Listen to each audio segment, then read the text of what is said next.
Hey guys, welcome back to the compound. Hope you are all doing well. So you may or may not know, but aside from collecting Jurassic, I also collect a lot of other action figure lines. The two main ones that I'm really into are G.I. Joe Classified series and Mattel's Masters of the Universe line.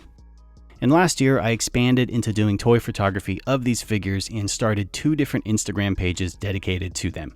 Battle for Eternia is solely a Masters focused page where I post all of my He-Man content, and Toy Box Junkie is a place where I do photography of everything else I collect, from G.I. Joes to Ninja Turtles and anything else I grew up with as a kid and have nostalgia for.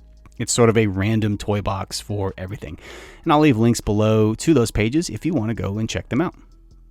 So when I'm not filming Jurassic repaint videos in my free time, I like to customize the Motu figures. And much like Mattel's dinosaurs that I repaint, these figures have a lot of great detail on them that can really shine with some washes, dry brushing, and just a little rule of cool. So the other day I sat down in my shop to start customizing this Masterverse Battle Cat when I had the idea to actually film it to show you guys how you can apply the same painting techniques that we use here on dinosaurs on other creatures and monsters. So right out of the box, this Battle Cat is pretty boring looking.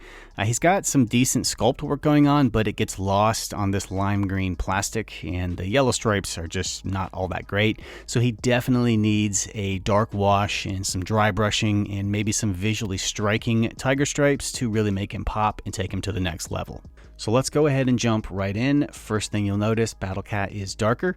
He's darker because I gave him a wash using dark green ink. I love using inks whenever I can because they are highly pigmented, waterproof, and very, very durable.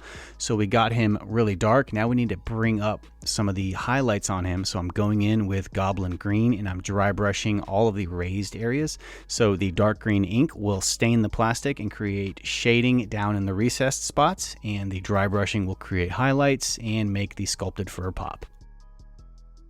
Next up is the underside. For that, I'm grabbing Vallejo Light Green Gray, and I'll do a dry brushing on the fur underneath and lightly blend it up. I'll then thin that color down in my airbrush and glaze it over the dry brushed areas and fade it into the green fur. So now that we have the main body color done, I'm going to go ahead and finish off all of the little details on his face, starting off by painting his nose black and then painting that little line around the gum line on the lower jaw black.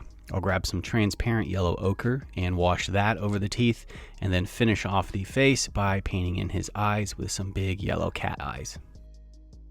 So now we'll go ahead and move on to the hardest part of this entire repaint, and that is painting on the yellow stripes.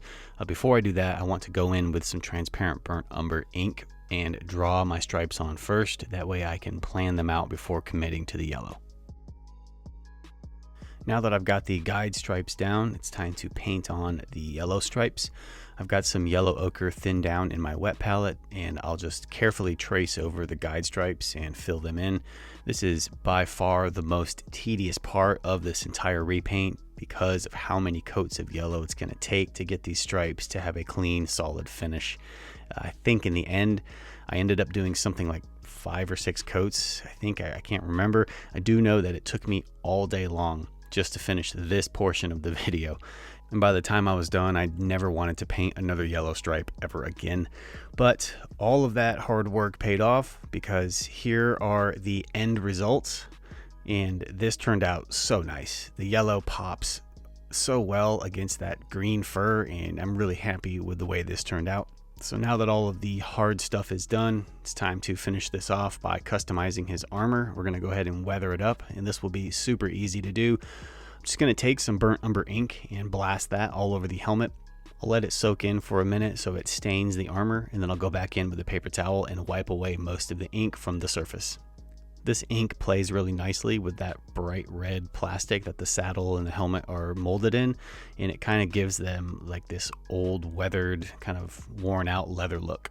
So I wanted to add a little pop of color to the armor, so I masked off the horns with some silly putty and gave them a couple of coats of gold paint. And that gold really pops against the brown kind of leather look, and just takes it to the next level and makes them look so cool. So let's go over the eyes on the helmet real quick.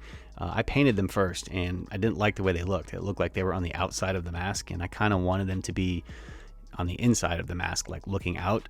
So I had the idea to sort of kick this up a notch, and I went through my glass eye tray that I have, and I found a tiny pair of small glass eyes that look really good. So I cut out the eye sockets on the mask, and then I glued the eyes in on the inside, and then I locked them in with some epoxy sculpt, and it really just gives some depth to the mask, and it really brings them to life and looks so cool. So after all of that hard work, we are finally done with this big beast, and he is ready to rock and roll. And I am really, really happy with how this turned out. It's always amazing what a little time and some paint and the rule of cool can do to transform a super basic looking figure like this Battle Cat here and turn him into something that looks like it's straight out of a high-end adult collector's line. So the whole point of this video was to just show you guys that you can apply these techniques that I've been teaching here on the channel for the past 8 years to anything. It doesn't have to just be dinosaurs. Maybe you're into Godzilla and monsters, or maybe you're into Marvel Legends or Star Wars or G.I. Joe classifieds. Anything that you want to customize, you can apply these techniques to, and you can take your figures to the next level. With all of that said, I appreciate you guys hanging out with me and watching. Whether you're an OG Compound member or you're just new here and stop by to check out the Battle Cat repaint, I really appreciate that.